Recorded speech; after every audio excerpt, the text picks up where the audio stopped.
Social media पर फिरौन की मम्मी से मुतालिक तो बहुत सुना होगा, मगर क्या अमरीकी मम्मी के बारे में सुना है?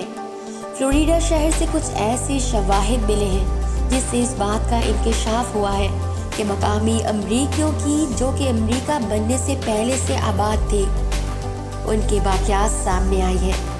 उन लाशों को जिस जगह दफनाया जाता था उसे बाग कहते हैं।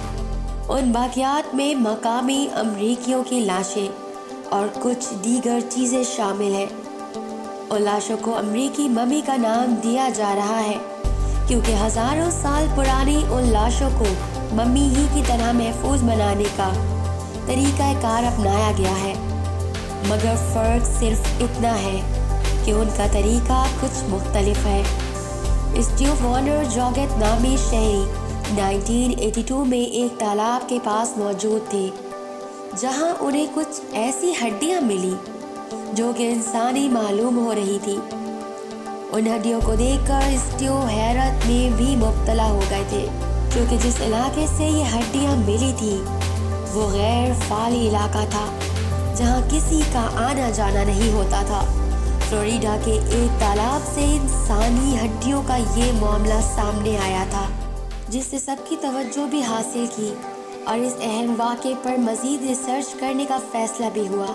उस हवाले से फ्लोरिडा की स्टेट यूनिवर्सिटी ने तहकीक की जिसमें ये बात सामने आई कि उन हड्डियों का तारीख़ कदीम ज़मानों से है। ये इंसानी हड्डियाँ इस हद तक पुरानी थी कि उन पर गोश्त तक नहीं था। बाग में मौजूद हड्डियों की एक मुनफरिद बात ये भी है कि उनमें से बेशतर लाशों में दिमागी मादा मौजूद था जिससे इस बात का अंदाज़ा लगाया जा सकता है कि उन मकामी अमरीकियों को भी मम्मी ही की तरह महफूज बनाया गया है, जबकि उनके सरों का रुख मगरिब की जानिब था। उन लाशों को इस तरह रखा जाता था जैसे कि एक बच्चा माँ के पेट में होता है। ज़ेरे नज़र तस्वीर में देखा जा सकता है इस लाश की कोहनियाँ घुट्टों से मिल रही है, बल्कि ऐसी ही जैसे कि उकड़ू बैठे हो, जबकि उन तमाम लाशों को उल्टे हाथ की जानिब रखा गया था और लाशों को एक बने हुए कपड़े में लपेटकर दफनाया जाता था। हड्डियों के साथ भी कुछ ऐसे कपड़े पाए गए हैं जिससे वाज़ेह होता है कपड़े में लपेटा जाता था। दूसरी जानिब बाग में से निकाली गई इंसानी हड्डियों के साथ साथ कुछ खिलौने भी बरामद हुए थे जिससे अंदाज़ा लगाया जा सकता है कि उन लाशों में बच्चे भी शामिल थे। बाग में मौजूद मम्मी को रस्सियों से भी बांधा जाता था मगर कुछ इस तरह कि उन्हें नुकसान न पहुंचे। क्योंकि उन्हें तालाब से निकाला गया है तो इस बात से वाज़ेह हो रहा है कि जब ये लाशें दफनाई गई होंगी तो उससे पहले तैयारी भी की गई होगी। कब्र में जब लाश को रखा जाता था तो इस पर एक ऐसी तह रखी जाती थी जिससे पानी या कोई भी ऐसी चीज़ लाश को ख़राब ना कर सके। ये तह नरम होती थी। नरम होने की एक वजह ये भी थी कि लाशों को महफूज बनाने के लिए रस्सियों और बड़े डंडों से बांधा जाता था। फिरौन जैसी मम्मी।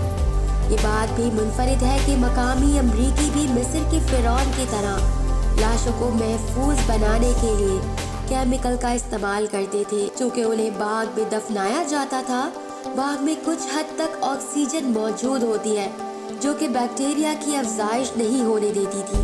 बाग में मौजूद एक पौधा स्फैगनम भी लाशों को महफूज रखने में मदद करता था। जब ये पौधा मर जाता तो इसमें पॉलीसेक्राइड्स निकलते हैं जो कि बैक्टीरिया की अफजाइश रोकने में अहम किरदार अदा करते हैं। साथ ही साथ इंसानी जिस्म लकड़ी को ख़राब होने से बचाने में भी मदद करता। यही वजह थी कि बहुत सी लाशों में दिमाग का कुछ मादा मौजूद था।